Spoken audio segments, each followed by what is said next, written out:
nongeye kubasuhuza ndabifuriza kugira byiza nshuti bakunze wa Primo Media Rwanda. Nahe makuru agezweho muri aka kanya. U Rwanda n'u Burundi bemeranyije guhurira mu biganiro byo kuzahura umubano. Naho igiciro cy'amata gihabwa umworozi mu Rwanda cyazamuwe. Mu makuru avugwa mu turere turababwira ko mu karere ka Muhanga hari inyubako y'akagari yagurishijwe mu manyanga. Hari umugabo w'Irutsiro wishe umugore wamukubise ifuni yishyikiriza ibiro by'umurenge. Uwahoze ari umunyamakuru wa Radio Okapi yiyunze ku mutwe wa M23. Naho Repubulika ya Demokarasi ya Kongo yateguje ko igiye kuganira na Uganda ku bufasha UPDF ishinjwa guha M23. Muri Liberia aho perezida yatangaje ko azagabanya umushahara we ho 40%. Ni mu gihe mu gihugu cy'Ubufaransa Marine Le Pen ari gukorwaho iperereza.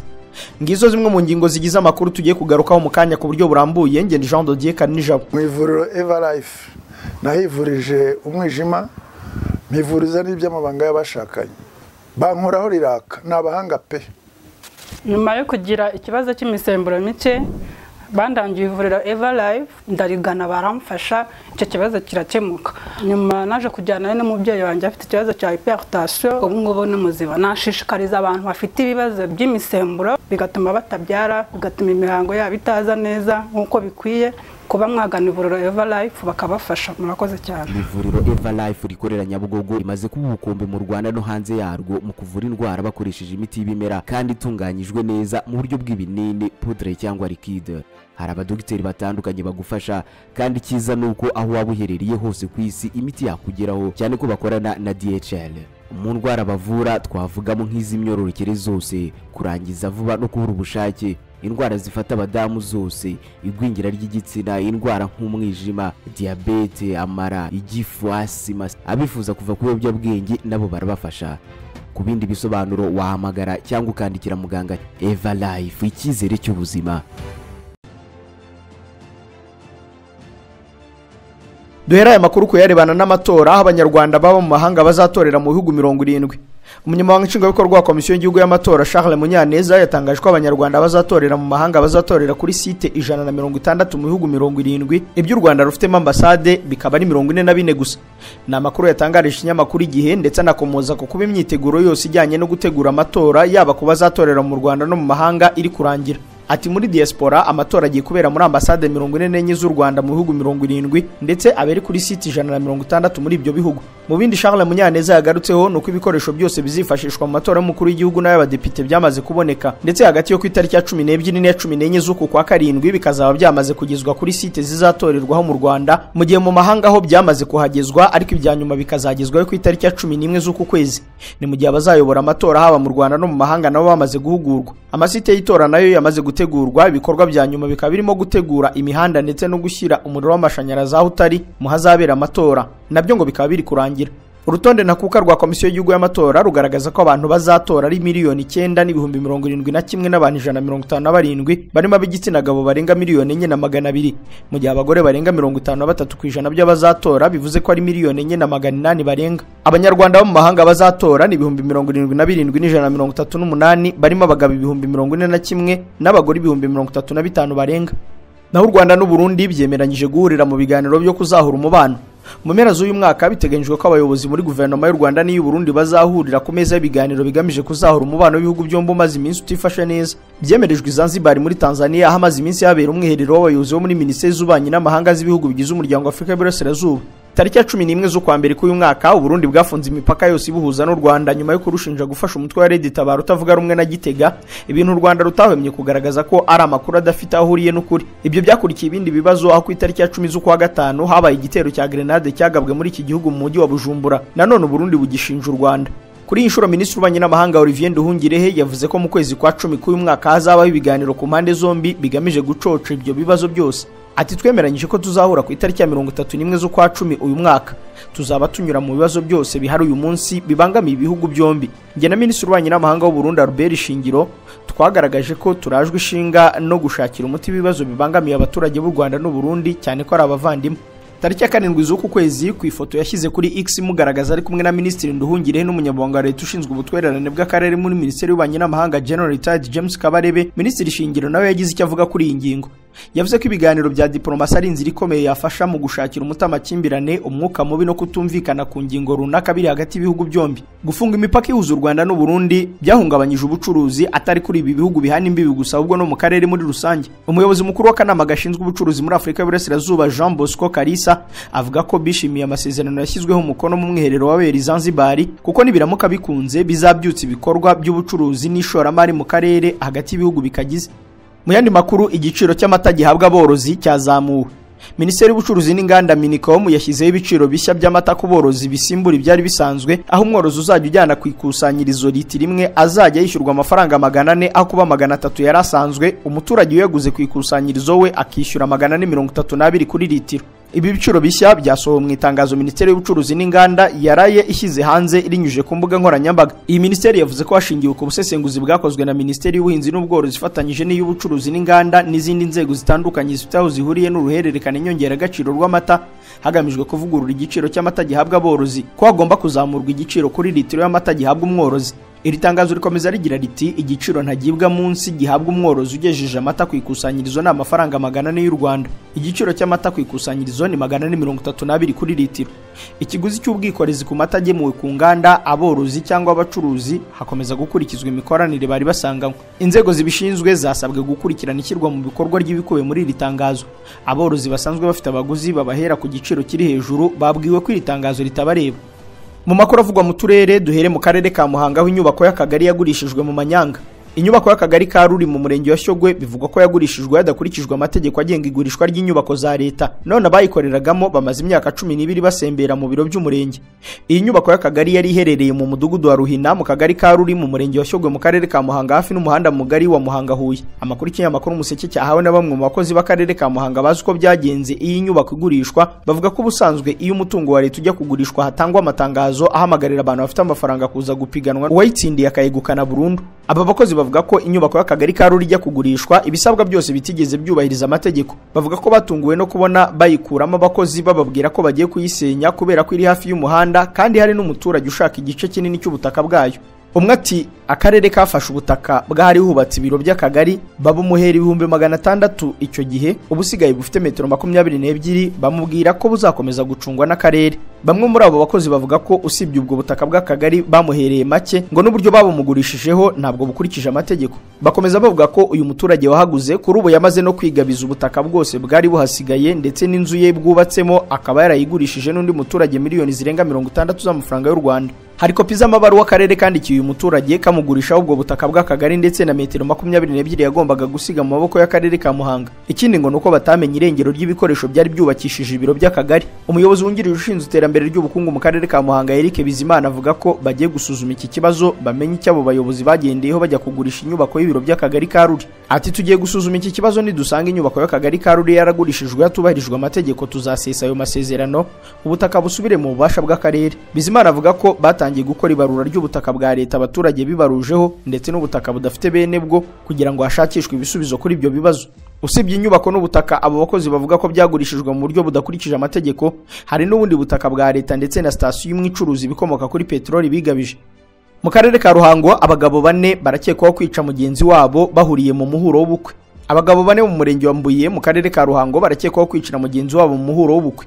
Nigaba Jacques w'imyaka 24 y'amavuko yari atuye mu mudugudu wa Kigabiro mu murenge wa Mbuye y'akarere ka Ruhango. Bamwe mu baturage babonye uko yishwe bavuga ko uyu Nigaba Jacques yajyanye mu muhuro na bagenzi be 4 bagiye mu muhuro w'umuturanyi wabo wari ufite ubukwe bw'umwana we. Abo baturage bavuga ko basohotse muri uwo muhuro bararwana batangira kumukubita, umwe muri bo amukandagira mu nda kugeza apfuye. Umwe ati nabonye uwitwa Amajyambere ari umusigarana kuko abandi bahise bahunga. Umunyamabanga nshingwabikorwa w'umurenge wa Mbuye Muhire Floribert yabwiye ikinyamakuru Umuseke ko amakuru y'urupfu rwa Nigaba Jacques bayamenye, gusa avuga ko abakekwaho iki cyaha batamwiciye mu muhuro kuri urugomo rwabereye hanze bawuvuyemo. Ati uwo muntu yapfuye koko birakekwa ko ari urugomo yakorewe na bagenzi be bari kumwe bavuye mu muhuro. Muhire avuga ko abashinjwe iki cyaha bafashwe bakaba bajyanwe kuri sitasiyo ya RIB mu murenge wa Byimana kugira ngo bakorwe iperereza. Ni mu gihe umurambo wa Nigaba Jacques wo wajyanwe ku bitaro bya Kinazi kugira ngo ukorerwe isuzuma. Naho mu karere ka Huye urukiko rwisumbuye rw'aka karere rwumvise ubusabe bw'abakekwaho kwica Loïc. Urukiko rwisumbuye rwa Huye rwumvise ubusabe bw'abagabo 5 bakekwaho kwica Loïc Ntwari William w'imyaka 12 urukiko rwari rwarabahaye kuburana mu 2027 ariko bakifuza itariki ya vuba. Abo bagabo batanu ari bo Joseph Ngamije ufatwa nka kizigenza muri uru rubanza, Nikuze François, Rwasa Ignace, Jean Baptiste Ngironsanga, Arias Rukara na Ngarambe Charles Arias Lasta bafunzwe mu 2023 baburana ifungwa rifungurwa ry'agateganyo bakatirwa gufunga iminsi 30 y'agateganyo. Ubwo bari bategereje kuburana mu mizi bamenyeshejwe ko bazaburana mu 2027. Bo ntibanyuzwe n'icyo gihe cyo kuburaniraho, bandikira perezida w'urukiko rwisumbuye rwa Huye ari naho bazaburanira basaba itariki ya bugufi yo kuburanishwa. Zimwe mu mpamvu bashingiraho basaba itariki ya bugufi harimo ko hari abana barera bakavuga ko bafite ideni rya banki ndetse n'ibindi. Ikindi kandi bavuga ko nta rindi perereza riri gukorwa ku byaha baregwa kuko wabashinje nta kindi kimenyetso yagaragaje kuva bafatwa bagafungwa. Perezida w'urukiko rwisumbuye rwa Huye yumvise gutakamba kwabo abaha itariki ya bugufi ku buryo nta gihindutse bazaburana mu kwezi kwa 7 uyu mwaka wo kuburana mu 2027 nk'uko byari byagenwe. Abaregwa bose batawe muri yombi kuko hari n'umutangabuhamya wavuze ko umwe mu baregwa yari n'umukunzi we yumvise bacura umugambi wo kwicanya kwigendera Royike maze atanga amakuru kuri RIB bata muri yombi bari abagabo bose. Uyu mwana witwa Royike yapfuye mu mpera z'ukwezi kwa 8 mu 2023 asanzwe iwabo amanitse mu mugozi yapfuye. Bamwe bakekaga ko yiyahuye ariko nta cyagaragaraga yaba yuririyeho yimanika mu mugozi, abandi bagakeka ko yishwe. Nyakwigendera iwabo batuye mu kagari ka Nyanza mu murenge wa Busasamana y'akarere ka Nyanza. Mu karere ka Rutsiroho yishe umugore wamukubise ifuni yishyikiriza umurenge. Semasaka Desire wo mu karere ka Rutsiro yishe umugore wamukubise ifuni yigemura ku biro by'umurenge. Byaraye bibereye mu murenge wa Nyabirasi mu ijoro ryakeye. Umunyamabanga nshingwabikorwa w'umurenge wa Nyabirasi Mpirwa Migabo yahamirije ikinyamakuru Bwiza aya makuru ati nibyo koko Semasaka yarayishe umugore wamukubise ifuni ahita yizana ku murenge aho bera ibendera ry'igihugu ndetse ubu yamaze gutwarwa n'inzego zishinzwe umutekano. Uyu muyobozi avuga ko uyu mugabo n'umugore we babanaga mu makimbirane akomoka ku kuba umugore we yanywaga bikabije agacuruza amakara agahomba. Semasaka yamaze kugezwa kuri sitasiyo ya RIB ya Kivumu mu gihe umurambo wa nyakwigendera ugiye gukorerwa isuzuma mbere y'uko ashyingurwa. Uyu mugabo n'umugore bari bafitanye abana 6. Mu karere ka Karongi ho ab'imvura n'amahindu byangirije hegitari zirenga 100 baratabaza. Abaturage bo mu mirenge ya Mutuntu, Rwankuba n'uwa Gitesi barasaba ubufasha nyuma yo ko imvura ivanze n'amahindu yibasiye imirima yabo bari kuzasarura mu kwezi gutaha. N'imvura yaguye itunguranye, abaturage bakavuga ko yari yiganjemo amahindu menshi ikangiza bikomeye imyaka ihinze imusozi no mu tubande. Ibihingwa byose nk'urutoki, ibirayi, amasaka, imyumbati, urubingo n'ibindi byose byaho ayo mahindu yaguye byashizeho amababi. Imvura ikimara guhita amahindu yose yikusanyirije mu mirima no mu ngo z'abantu aho yangije hegitari zisaga 100 z'icyayi. Byatumye rero abaturage basaba gufashwa kubona icyo kurya kubera ko imyaka yangijwe n'aya mahindu imyinshi yendaga kuzasarurwa mu kwezi gutaha. Uretse ibi bihingwa ngandurarugo byibasiwe n'aya mahindu yanangije cyane icyayi gihinze ku bwinshi muri aka gace ahabarurwa hegitari zirenga 100. Ubuyobozi bw'akarere ka Karongi buratangaza ko bukurikije ubukana bw'iki kiza abaturage cyagizeho ingaruka bakwiye gufashwa. Mu makuru avugwa hanze y'u Rwanda, AFCM 23 yijeje abo mu burasirazuba bwa Repubulika ya Demokarasi ya Kongo umutekano no kubumbatira ubumwe. Umuhuzabikorwa w'ihuriro AFC ryibumbiyemo imitwe ya politike nitwaje intwaro nka ALCM 23 Corneille Nangaa yahamagariye abanyekongo bavuye mu byabo mu burasirazuba bwa Repubulika ya Demokarasi ya Kongo guhunguka abakijujubyo n'intambara za FARDC abizeza ubutabazi mu bihe bidatinze.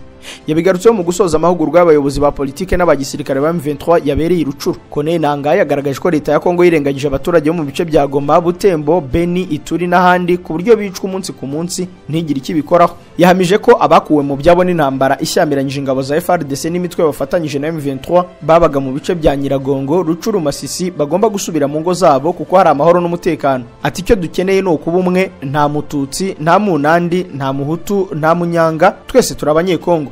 Yahamije ko impinduka barwanira zitagomba gukomwa mu nkokora n'uwari wese kandi ko zitangirira Rucuru. Umuyobozi w'ingabo za M23 General Major Sultan Makenga yatangaje ko Kongo imaze imyaka irenga 60 yarangijwe n'umwanda w'imiyoborere mibi, urugamba barimo rukaba rugamije impinduka zikuraho ibyo bibazo. Ati igihugu cyacu cyarangiritse kimaze igihe kirekire mu mikorere mibi, n'akazi gakomeye cyane. Igihugu kimaze imyaka ibarirwa muri 60 kiri mu bibazo bikomeye, murumva byoroshye kuzana impinduka mu gihugu kimaze mu bibazo imyaka ingana ityo. Yahamije ko kugira ngo intego bafite igerweho bisaba ubufatanye hagati y'ingabo n'abandi. Ni mu gihe hashize iminsi mike M23 na FARDC n'imitwe bafatanyije ku rugamba irimo na FDLR bemeranyije ku gahenge k'ibyumweru 2 kasabwe na Leta z'Ubumwe za Amerika. Ni intambwe yatewe nyuma y'uko M23 ifasha agace ka Kanyabayonga kari kabanjirijwe n'utundi twinshi twiganjemo ducukurwamo amabuye y'agaciro. Naho umwe mu banyamakuru bakomeye yisunze umutwe wa M23 uwahoze ari umunyamakuru wa Radio Okapi yisangiye umutwe wa M23 nk'uko byemejwe n'umuvugizi w'uyu mutwe mu bya gisirikare Lieutenant Colonel Wiringoma. Uyu munyamakuru yanahoze ari umujyanama wa ABCN Malumalu na Corneille Nangaa mu by'itumanaho mu gihe bari ku mwanya w'ubuyobozi bwa komisiyo y'amatora muri Kongo. Ni ibyatangajwe n'umuvugizi wa M23 mu bya gisirikare Lieutenant Colonel Wiringoma, aho yavuze ko M23 yakiriye umunyamakuru cyamamare muri Repubulika ya Demokarasi ya Kongo uzwi ku mazina ya Magloire Paluku. Ku rubuga rwa X, Lieutenant Colonel Ngoma yagize ati: "Ari hano turi kumwe nawe kandi yadusanze kimwe n'abanyekongo bagenzi be badusanga." Ntiharamenyekanye impamvu uyu munyamakuru yahisemo gusanga M23 gusa. Paluku yigeze no kuba umujyanama mukuru wa Madame Sama Lukonde wabayeho minisitiri w'intebe wa Kongo, ubu akaba yakoraga kuri radio ya Kivu 1 ikorera mu burasirazuba bwa Repubulika ya Demokarasi ya Kongo. Aha muri Kongo rero FARDC yaguze ibindi bifaru muri Bulgaria byongera ku byo yari yaraguze muri Uganda.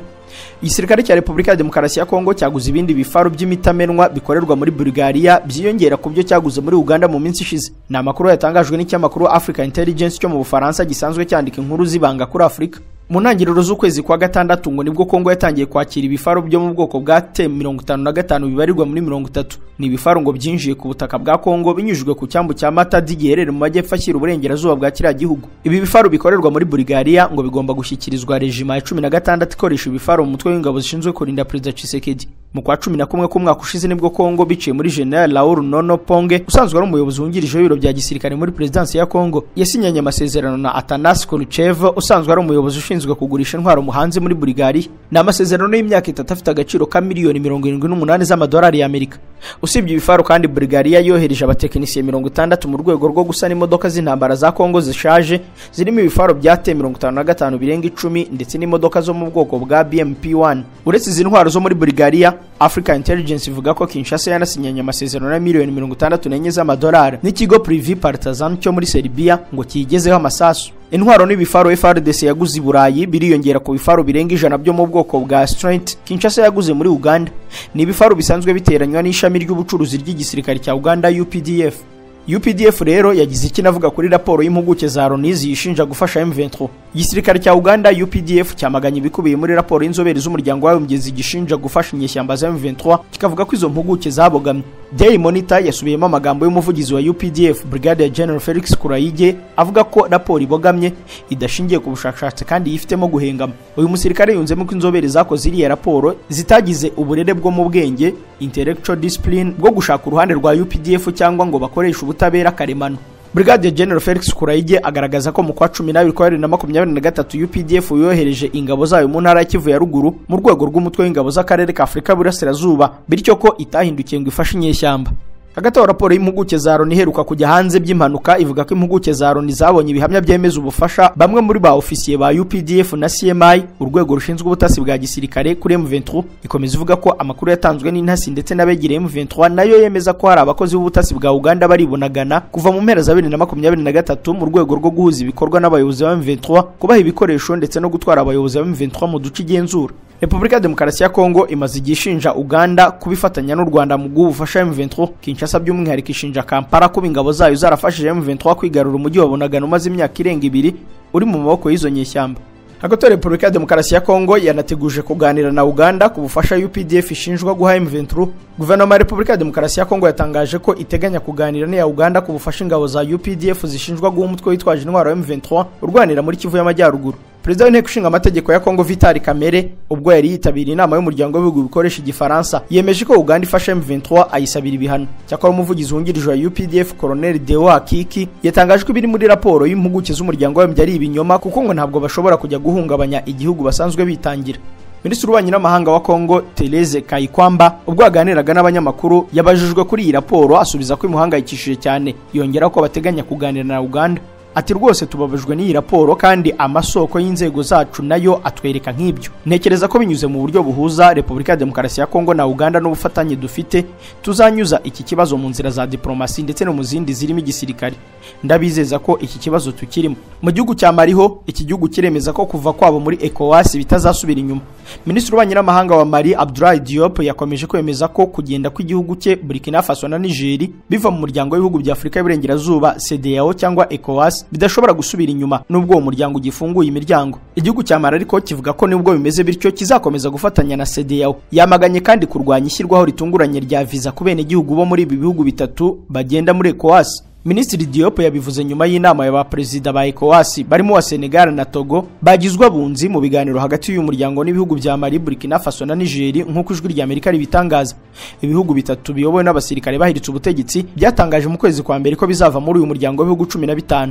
Kuwa gatandatu batangaje mu nama yabo ya mbere ko bashinze ihuriro AES, Alliance des États du Sahel. Ubutegetsi bwa gisirikare buyoboye Mali, Burkina Faso na Niger bunenga CEDEAO kubera ibihano bwafatiwe kandi biremereye, bukayishinja kuba yarakoreshejwe n'Ubufaransa no kubatererana mu kurwanya iterabwoba. Mu gihugu cya Liberia, perezida yatangaje ko azagabanya umushahara we ho 40%. Perezida wa Liberia Joseph Boakai yatangaje ko azagabanya umushahara we ho 40%. Ibiro bye bivuga ko yizeye gutanga urugero rw'imiyoborere ishyira mu gaciro ndetse no kugaragaza kwifatanya n'abanyaliberia. Abanyaliberia binubira ko ikiguzi cy'imibereho kirimo kwiyongera umunsi ku wundi. Umuntu umwe kuri 5 abeshwaho n'amafaranga ari munsi y'amadolari 2 y'Amerika, ni ukuvuga 2600 by'amafaranga y'u Rwanda ku munsi muri icyo gihugu cyo muri Afurika y'Uburengerazuba. Mu kwezi kwa kabiri uyu mwaka, Boakai yahishuye umushahara we avuga ko ahembwa amadolari 13,400 y'Amerika, angana na miliyoni 17 z'amafaranga y'u Rwanda. Uko kugabanya umushahara we rero gusobanuye ko kuri ubu agiye kujya ahembwa amadolari 8,000 y'Amerika, angana na miliyoni 10 z'amafaranga y'u Rwanda. Icyemezo cya Perezida Boakai gikurikiye icy'uwo yasimbuye George Weah, we wari wagabanyije umushahara we ho 25% ubwo yari perezida. Bamwe mu baturage ba Liberia bashimye icyo cyemezo cya perezida, ariko bamwe baribaza niba koko yigomwe, cyane ko anabona izindi nyungu zirimo nk'amafaranga yo gukoresha buri munsi hamwe n'ubwishingizi bwo kwa muganga. Mu gihugu cy'Ubufaransa, Marine Le Pen ari gukorwaho iperereza. Ubushinjacyaha bwa Paris mu Bufaransa bwatangaje ko bwatangiye gukora iperereza kuri Marine Le Pen, umuyobozi w'ishyaka Rassemblement National, uregwa gutera inkunga y'amafaranga mu buryo butemewe n'amategeko amatora yabaye mu 2022. Ku munsi w'ejo nibwo ubushinjacyaha bwa Paris bwatangarije ibiro ntaramakuru by'abanyamerika ko bwatangije iperereza mu cyumweru gishize ku birego Le Pen aregwa birimo kwakira inguzanyo y'amafaranga, kunyereza umutungo n'uburiganya mu gihe cy'amatora. Iperereza ry'ibanze ryatangiye nyuma ya raporo yatanzwe na Komisiyo y'Igihugu ishinzwe amakonti yo kwiyamamaza no gutera inkunga abanyapolitike yo mu 2023. Uru rwego rushinzwe gukurikirana amafaranga y'abakandida mu matora y'Ubufaransa, aho abakandida baba bafite igipimo ntarengwa cy'amafaranga bagomba gukoresha. Ibitangazamakuru byo mu Bufaransa byatangaje kandi ko Le Pen atari we mukandida wenyine wiyamamazaga mu matora ku mwanya wa perezida mu 2022 uri gukorwaho iperereza. Ni mu gihe kandi mu 2012 ishyaka rye ryakuwe ku rutonde kubera gukoresha amafaranga menshi bayakoresha mu kwamamaza abakandida babo mu matora y'abadepite. Icyo gihe kandi urukiko rwanze ubujurire bw'iri shyaka. Ushitse bakunzi wa Primo Media Rwanda, inkuru ya Marine Le Pen n'iperereza ari gukorwaho niyo dusoreje amakuru ari kugaruka kuri aya manywa. Reka mbashimire ko mwari muyakurikiye, bararekera gukomeza kureba ibindi biganiro bikuru urubuga. Bye.